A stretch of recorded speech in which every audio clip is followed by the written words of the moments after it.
to the adventure in Pipeman on W4CY Radio.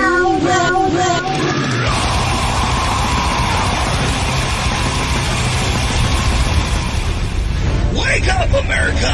It's time for the Adventures of Pipeman on W4CY.com, West Palm Beach's #1 internet radio station. Here's your host, the Pipeman.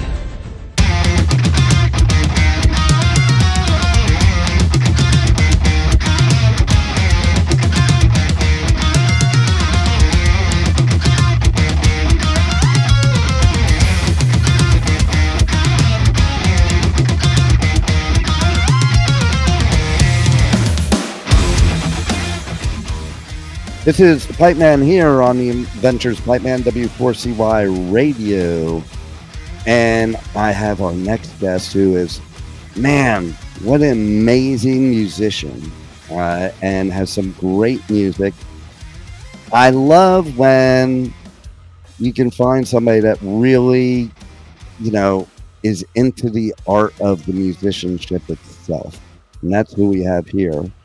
Now, hopefully, I won't butcher his name because I totally forgot to ask before the interview, and I hate doing that. So I'm going to say Manuel Barbará.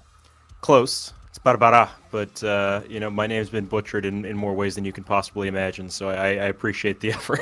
Right? I came close. Like the American probably couldn't even say it the right way if I tried 20 times. I'm sure you'll get it eventually. No doubt. So, when did this all start? Like, when did you find your passion for guitar playing and musicianship in general? That's maybe a slightly unusual story because I kind of didn't really care much about music until I was maybe 16, 17. And I only started playing the guitar at around 17, 18. So wow. Late high school. And throughout high school, I had some friends who got me really into Iron Maiden and Pink Floyd and just classic rock and metal. And one of them played the guitar, and I was like, I want to do that. So I picked up the guitar, started playing. I immediately got way into it, 5-6 hours a day practice kind of way into it, and I managed to get into music school after a year and a half of playing the guitar, which wow, probably says more about the psychotic amounts of practice than about anything else. But that's what it takes. Yeah, it does. I mean, it takes it does take time. So I felt for a lot of my college time that I was kind of behind just because I hadn't done this since I was a kid, and a lot of the people who I was interacting with were like, hey, I don't even remember when I first started playing the drums or whatever it was. So I feel like now I am way more, I guess mature is the word as an artist than I was back then, but which is, kind of, I feel like this last EP is the best thing I've done basically ever so far because of that. And let's hope so, right? Because as you continue to make music, we should hope that it gets better and better, at least for ourselves, what we're proud of, because as a musician, you're your own worst critic. Tell me about it. So that's pretty wild. You started so late, and you are like, amazing at the guitar. Like me, I started on drums when I was a little kid, and then I wasn't good at that, and then I went to guitar, and my, lack of better way of playing it, idol at that time was, and still I think is one of the greatest guitarists ever, was Randy Rhoads. Yeah. And I remember reading that he practiced 8 hours a day. So to your point, that's what it takes. And I was like, I don't think I have 8 hours a day to learn how to play guitar. Yeah, you have that when you're 15, and you don't have that at any other point in your life, I think. I know, right? Yeah, exactly. So, it is pretty amazing that you put that kind of work into it at a time in your life probably where you had to put a lot of work in other places as well. True. But one thing I will say is that as I have grown, I think I've learned to practice a lot more efficiently. So I don't think I need 5 hours to get a good practice session in anymore. But especially when you're starting out, it's just there's no like easing into like when when I built my calluses. I was like, I want to play fast, so I just started playing a Mike Badio riff for hours until my finger started bleeding, and I was like, I don't have problems with pain anymore. I guess I'm just that kind of person. I dive in until it hurts, and then it doesn't hurt anymore. Well, there you are. You're a natural for playing guitar for sure, and you know, I'm always amazed at people like yourself. They're just so proficient, and also I gotta tell you that I love the spin, because I don't think it's a spin, and I'll say why, of metal and classical and progressive, because I've always said for years that people don't understand metal music comes from classical music. It's a derivative of. So to me, it's just normal what you're doing. Yeah, I mean, I don't think it's a spin. I don't know if I entirely agree that it comes from classical music, but I think it's like the closest that the pop tradition gets to being classical music. And I think a lot of people, when they hear, oh, it's metal and classical, they're like, oh, Yngwie Malmsteen, or oh, it's Nightwish. You made a metal song and put some strings on top of it, and that's not what I do. Mm-hmm. I'm trained in traditional composition, especially like modern stuff, like when the composers started getting real weird with it. And I love it. And I think there's a lot to be learned harmonically, in terms of song structure, in terms of just the way you're thinking about putting together a piece of music from that tradition. So what would you say is the difference, basically in how you do it or how you learn, from you who is classically trained to somebody that just picks up the guitar and just starts playing? There's no wrong or right way to do it, and I'm not classically trained in guitar at all. I'm classically trained in composition, which is a very different thing. But there's no right or wrong way to do it. It's just when you learn to write music in a more traditional sense, you learn a lot about thematic development. You learn all these ways to play with notes that you might not come up with if you were just, and people do, like the Periphery guys come up with this stuff all the time, just kind of intuitively. But for me, I'm a very rational, analytical kind of person, and I don't think I would have gotten to a lot of the choices that I do make when I write without that training. Mm-hmm. So I think it just boils down to how you need to internalize these ideas. There you go. And so tell us about the EP, Whisper in a Storm, and you have guests on pretty much every song, which I think that's pretty cool.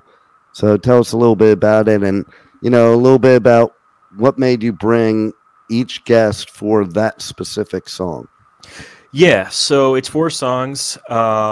It's as you mentioned, there's a guest on each song, which was something I wanted to do. I don't remember exactly where in the process I came up with that idea, but I thought it would be cool to just feature a different person on each song. And so the first one, Dead Hand, actually I think that was the last guest that I chose, but I was like, I've got guitar all over the place. What if I did not guitar? And I know this wild proggy bluegrass violinist named Jody Miller, and so I got this wild proggy bluegrass violin solo and all kinds of creepy horror movie violin sounds, and they fit so well on that song, better than I expected. Then the second one, Different Horizon, it's Jake Lowe of Pliny, who I take lessons with occasionally, and a super cool dude.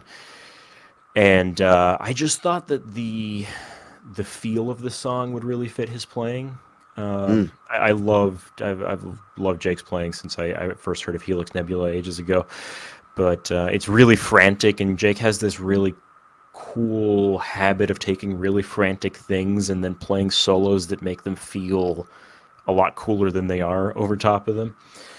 Third song is A Different Horizon, and it features my dear friend Mike Bala, who plays in the death metal band that I play in, Nice. Necronomicon Ex Mortis. And that's the most like traditional song of the lot, quotation marks, because it's just kind of a four riff, headbanging four riff that gets kind of messed up as it goes along. It's funny because I played a really shreddy solo. Mike's the shreddy guy in Necronomicon, but I ended up playing a really shreddy solo, and Mike ended up playing a really melodic solo. And there's some wild shred toward the end of it, but it's just funny, kind of the role reversal. But I love playing things with Mike, like solos on the same song with Mike, because we're super different, but we do have some shared interests. And then the last song. I've been wanting to do vocals on something for a while, and Thalia. I worked with Thalia a bunch in college, Thalia Tymowski, and I'd always wanted to get her on something, and I was like, this song, this is the song that needs vocals. So we worked for months to get the vocals written and recorded, and I just love her voice and how it works in this song. And then I got. I actually worked with those two guests on that song quite a lot together, Thalia and Millisa Henderson, who very, very melodic player, very kind of intervals inspired. It boils down to I just love how these people play, and I thought they would fit very well in these songs. See, that's the coolest part right there. Like, I think that's part of it. You have to love how somebody plays to play with them, and to really, have the passion. I did really, really dig the violin for sure. Yeah, it was cool. Super cool. So, how do you feel like the difference when you're playing your music on, say, this album compared to playing death metal? Oh, it's quite different. Death metal. I mean, so the joke we have in Necronomicon is that because I don't write anything for Necronomicon. Actually, that's not true. I do write some of the more cinematic interludes, but those have almost no guitar in them. But they're both very difficult music. It's just that Necronomicon is difficult because it's 200 plus beats per minute and mostly 16th notes. And my right hand gets tired pretty quickly these days. And this stuff is difficult because it's complex. It's strange rhythms, a lot of interval, like, big stretches and stuff. And you need to be very kind of focused and very on top of your game to play it. But for both of them, you need to be on top of your game. But it's one of them is like it's a wrist workout. The other one is a musician workout. There you go. If that makes any kind of sense. It does make sense to me, at least. Yeah. So, how do people reach out to you on socials, on the web, check out your music, your merch, everything? Yeah. So I've got a website. It's manuelbarbará.com. That has links to all of it on it. On most of the social media, I am at 8string Alchemy. So I'm on Instagram. I'm on TikTok. I'm on YouTube under 8string Alchemy. Then merch is something I'm still working on. I'm intending to get some of that done hopefully soon. We will see, but whenever that happens, it'll probably be up on my Bandcamp, which is what's the link again? It's on my website. Go find it there. That's easiest. Yeah. So is there anything else you want the listeners to know that you have coming up, or anything that we didn't cover? Yeah, well, I mean, we've got Necronomicon's always doing stuff, so go check us out there, Necronomicon Ex Mortis. I think I forgot to mention all of my stuff is available on all the streaming services, so go listen to that. But I've got my current goal is I want to start putting out one release a year. Nice. Which it might be an ambitious goal, but we'll see. So I've already got about 8 songs that are in various stages of being done. So maybe next summer there will be more. I love it, and I hope to see a lot more, because you are definitely badass for sure. And thanks for giving us such great music, and thanks for being on the Adventures of Pipeman. Yeah, thanks for having me. Thank you for listening to the Adventures of Pipeman on W4CY Radio.